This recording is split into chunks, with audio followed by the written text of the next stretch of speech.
Welcome back, you beans, to another video here on the channel. How are you all doing? Hopefully you're having a fantastic day. Welcome back to another video. Today's video we're going to be talking about 5 mods that enhance your gameplay on Ark and are a must-have in 2021 if you play Ark Modded. These won't be in a particular order, but I will just try and mention them as the way that I would use them. If you find this video useful, or if you like any of the mods, links will be down below. Make sure to hit the like button, subscribe to become a human being on the way to 4,000 subscribers. Appreciate all of you, and let me know down in the comment section what mods you use when you're playing Modded. So we're just going to start with the first one straight off the bat, and that is S+. Now if you don't know what S+ is, it basically adds a lot of the standard structures but a new variant of them with a load of options. There's so many options for in-game and new craftable items, as well as so many options in the ini files, and there's so much control compared to the normal game. If you were to go into your inventory and type in S+ when you've got the mod downloaded, these are the items that you're looking at that you can alternatively use compared to the vanilla ones. And as you can see, each one has a little S+. Some of these have a different skin style, but the majority of them have their own unique ability, and that's why I like S+ so much. For example, okay, we got just a couple out here. This is the crafting station where you can craft everything S+. That is great. I mean, if you didn't want to craft it all in there, you've even got tech replicators that are S+ variants. But these are the main reasons I like to. You've got like automated things. So at the bottom down here, we've got a normal foundation, which is on the left, and an S+ foundation, which is on the right.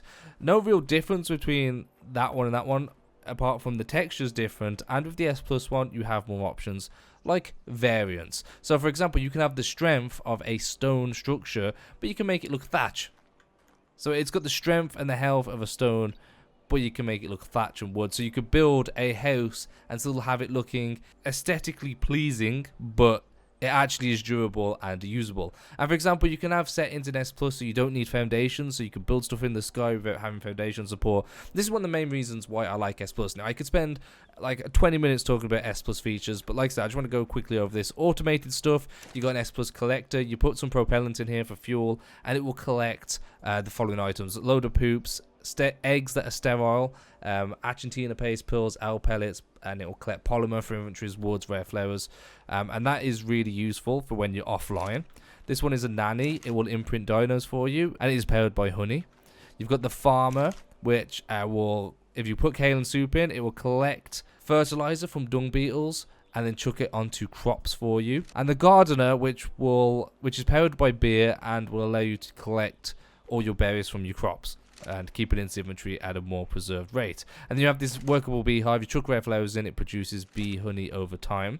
And just like little convenient things like this. This is a torch, right? An S+ torch. Doesn't have an inventory. You do have settings, so you can change intensity. You can enable auto on and off, so if it turns too dark, it will automatically come on, or you can just have it permanently on. And you can have an offset to what time it will come on and off. So for example, we're going to turn it to 20, and it doesn't need fuel. It just goes forever. So I mean, it just makes life so much easier, and that is why S+ is the #1 spot. Like I said, I can make a full video on S+. If you want to see that, leave a comment down below. The next mod that I feel like is a must, or at least if you're playing on a modded series, is a stack mod. Now a stack mod will allow you to carry and stack more items. For example, we've got in this box right now, I mean, it happens with the majority of items like bee honey, prime and all that, prime meat, but as you can see, we've got 5,000 stone, which normally you wouldn't be able to stack 5,000 stone, and 1,000 wood, and it's a reduced weight, so we could chuck that in. Would you be able to carry 1,000 wood around with you normally? The answer would probably be no. But it's only 250 weight, and when you think about it, 1,250 is not that much for 5,000 stone. That would definitely weigh a lot more. But it also impacts things, like I said, giant bee honey will do stacks of 10. Prime will go up to stacks of 200, I believe. Meat will go up to stacks of 2,000.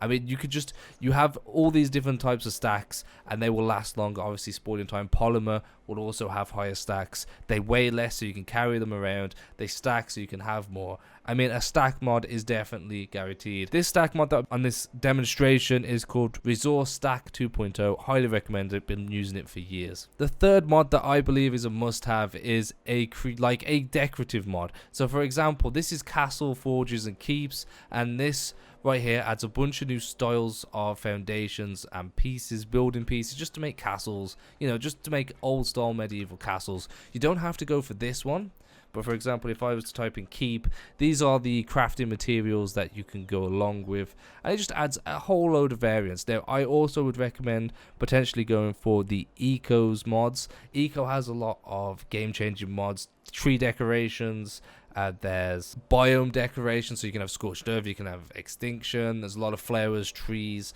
a lot of things to enhance your gameplay. And I really think that between castle keeps and mods, or if you want to go more flower route and tree route, you can go eco. Eco still has buildings as well that you can use. I just think like having an extra way to make your buildings look better and not be restricted to what Ark provides you with is great for modded Ark players. Now we're getting more towards the cheaty end of the must-have mods list. Now I would say Death Recovery mod. This is Death Recovery mod. You can find it on Steam. A very simple mod. It has little customization, so you can change it so only one Death Recovery mod is allowed, like one gravestone is allowed at a time. But as you can see, if you go up, you can retrieve your corpse. So if I was to die right now, say for example, I was out in the world and I collapsed and died by a dire bear or something like that, I don't know.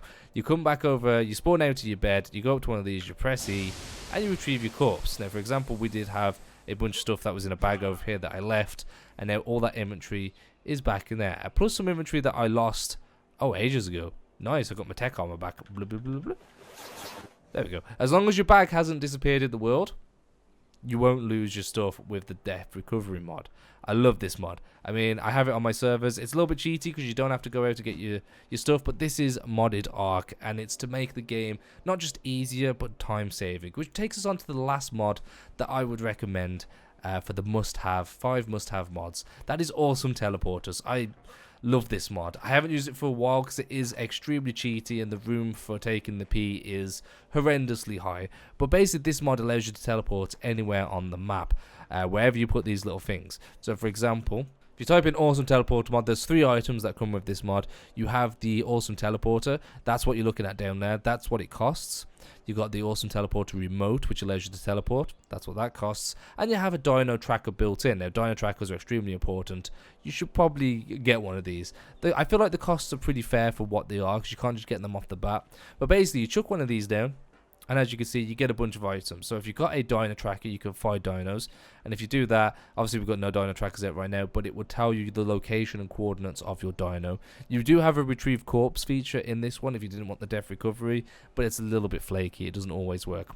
You got some settings, so you can have the radius for teleporting, which I'll show you in a second. You can set it so everybody can use it. If it's public or admins can use it, or only private, or just do it as yourself, you know what I mean? And you can teleport players only, players and dinos only, and then a few extra things that are there. Then also you can rename this thing. So I've renamed this one 1 and 2 to demonstrate. So for example, you can actually teleport off these pads. If you had on your base, you can teleport, and it looks very cool. But what I'm going to show you is this. So you got the teleporter mod right here. So you got a little remote control. You press the remote control with your left click, and you got 2 awesome teleporters. Now if you renamed them, this would be like home and metal location. You put them anywhere, so it tells you the coordinates. So we're going to go home. As you can see, this bubble starts coming around us, and then we teleport and we land on this pad. Now if you want to go to the next pad, hopefully we've got that right. It will happen again. Any dinos in this circle will travel with you. Teleport to this pad, and like I said, you can change the radius of this one, so you can have the bubble too large, and you can actually teleport from here. So say we wanted to teleport there, that has not changed the radius, but you get what I mean. It will teleport us in a large radius over to here, and that is the Awesome Teleporters mod, which makes traveling and traversing the map so much easier. So you can just put teleporters all across the map and just teleport to these locations, which is cheaty, but honestly it saves so much time, and that's what I use these mods for, is to save time when recording videos, because I can just teleport around the map. I can have these auto do stuff while I'm offline, so I don't have to be on every waking moment. You know, we could look after the babies, we could do the crops. If you want to make your map look better, you use mods like Eco's Decorative Mods or Castle Forges and all that. Death Recovery, so you don't have to keep going back for your corpse all the time. And then and then stack mods, so you can carry more items while reducing less weight, which again will increase your productivity and have less time running back and forth. These are the 5 must-have mods, in my opinion, for Ark Survival Evolved. Hopefully you've enjoyed the video. If you agree with me, let me know down below. If you don't agree with me, let me know down below. I'd like to hear your side and see what mods you prefer. Thank you all for watching, guys. Hopefully you enjoyed. If you have, make sure to like button, subscribe to become a human being. That's 5. must-have mods in Ark. Peace.